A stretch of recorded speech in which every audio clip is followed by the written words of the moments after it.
भैया हम गायक कुशलाल यादव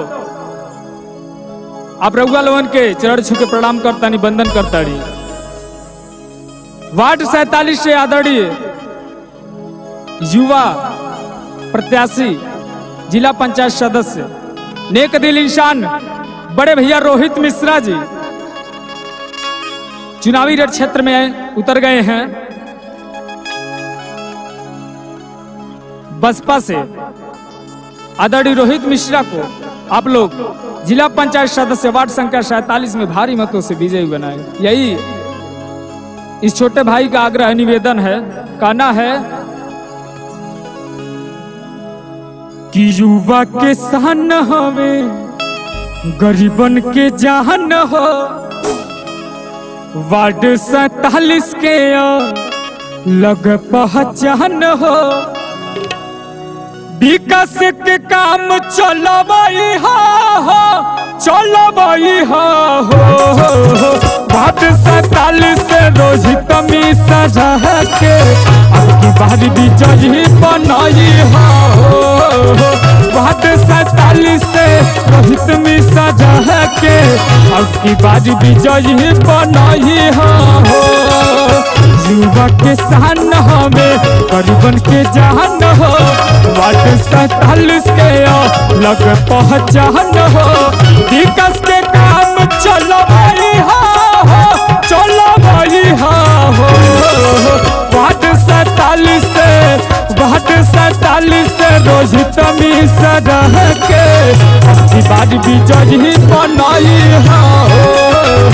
वार्ड 47 से रोहित मिश्रा के अब की बार विजयी बनाई हो।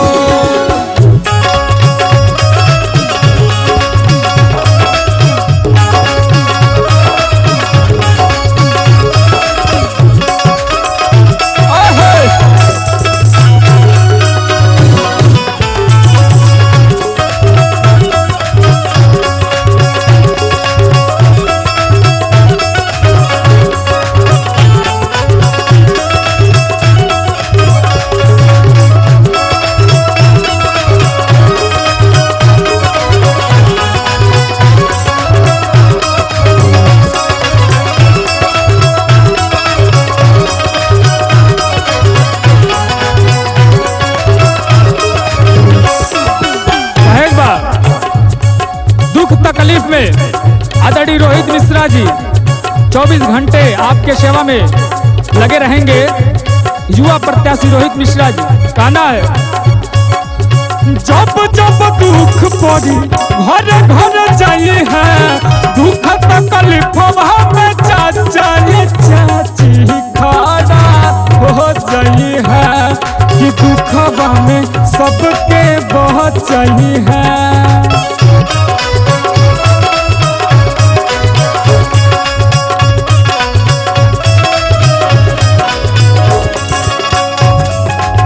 जब जब दुख पड़ी घर घर जाई है, दुख तकलीफ में चाची खड़ा हो जाई है, आ दुखवा में सबके बहुत चाहिए है।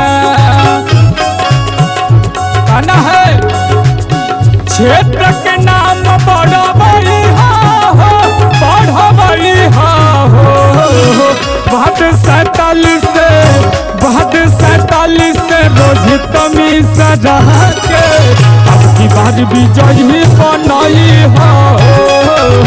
वार्ड 47 से रोहित मिश्रा के अब की बार विजयी बनाई हो।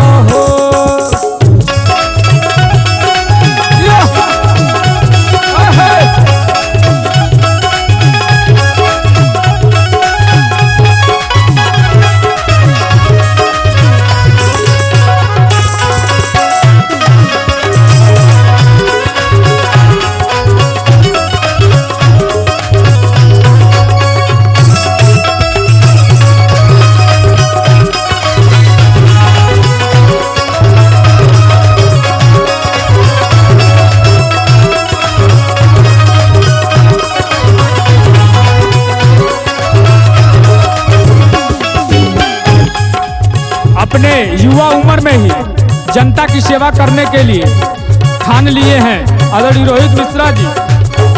कैसे?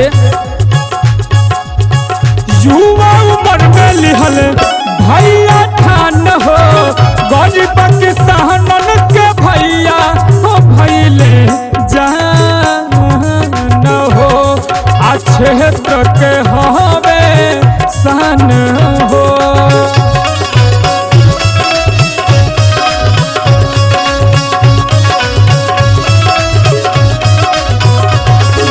कहना है युवा उम्र में लिहल ठान हो, गरीब किसानन के भैया हो भैले जान हो, आ क्षेत्र के हवे सन हो।